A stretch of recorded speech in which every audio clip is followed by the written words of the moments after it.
Aquaman and the Lost Kingdom did not set out for its sequel voyage knowing it would be a film to end an era.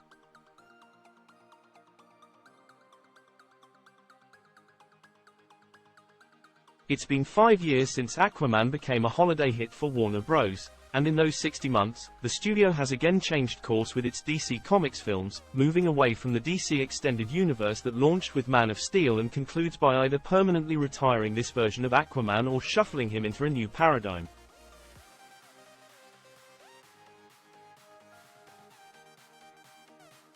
Through it all, Lost Kingdom kept coming, driven by the enthusiasm of its star and co-creator Jason Momoa. He has a story credit on the film, which was reportedly based on his own pitch, and the filmmaking prowess of James Wan, who's long since proven he can do blockbusters just as well as he can do horror tentpoles.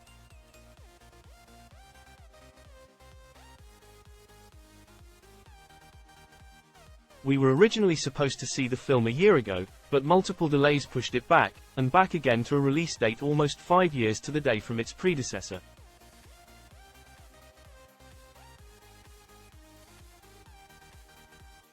As a result, this film felt like one of those franchise projects that was always distant, just out of reach, more idea than movie.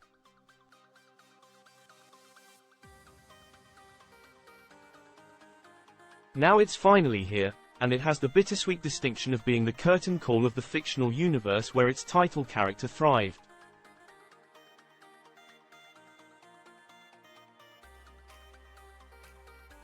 Thankfully for all of us, Aquaman and the Lost Kingdom does not ever stop to dwell on the strange set of circumstances surrounding its journey to the screen.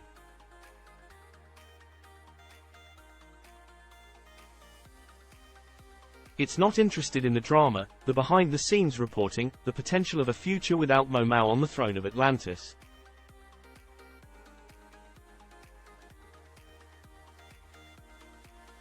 Instead, it's the kind of film that wants to leave everything it has out on the field, and that produces a kinetic, often scattered, but nonetheless entertaining popcorn movie that truly gives us everything it has, and then some.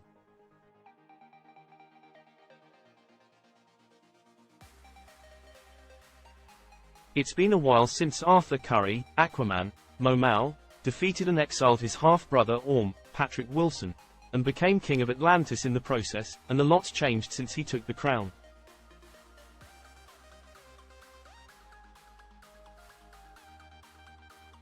He's a father now, raising a baby son with his wife Mera, Amber Heard, and his father Tom, Temuera Morrison, and he's finding it hard to juggle the joys and challenges of parenthood with the administrative duties that come with running an entire kingdom.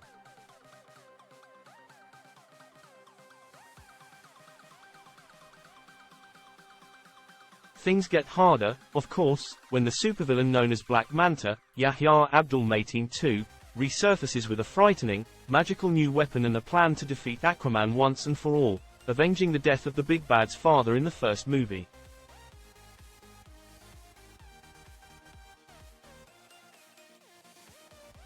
But it's far from a simple revenge plot.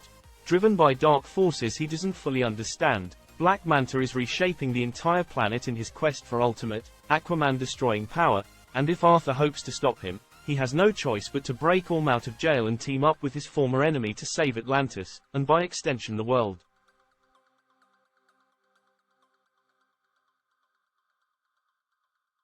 That little nugget of plot tease at the end there, Arthur busting Orm out of a strange desert prison and then taking him on an adventure, is the rocket fuel that keeps Aquaman and the Lost Kingdom shooting forward with swagger, humor, and heart.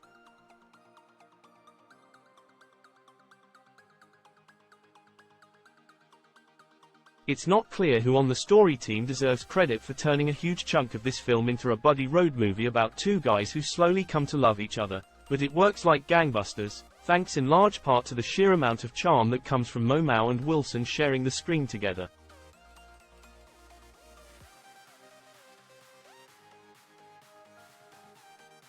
With Arthur as the comedian and Orm as the straight man, they banter like crazy, get into trouble, and even find ways to slowly and organically form new bonds of respect.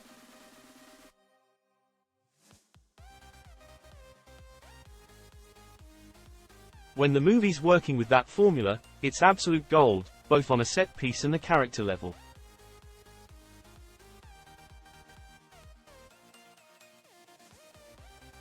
Unfortunately, that part of the story comes a little too late, which brings us to the central issue that weighs down Lost Kingdom.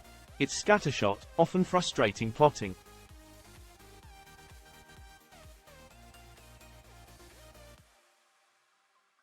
This movie needs absolutely no help from the rest of the DCEU to become a complex web of characters, subplots, and various narrative ingredients that often carry little emotional or thematic weight for much of the runtime.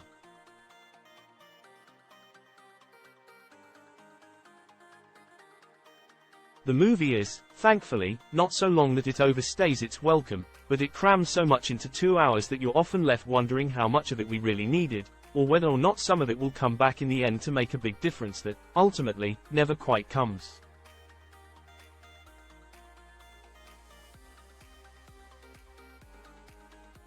Screenwriter David Leslie Johnson McGoldrick, returning for his second Aquaman feature, deserves some kind of medal for making it all hold together in any graspable way. But even with his valiant efforts, the film can't help but veer into overstuffed blockbuster territory.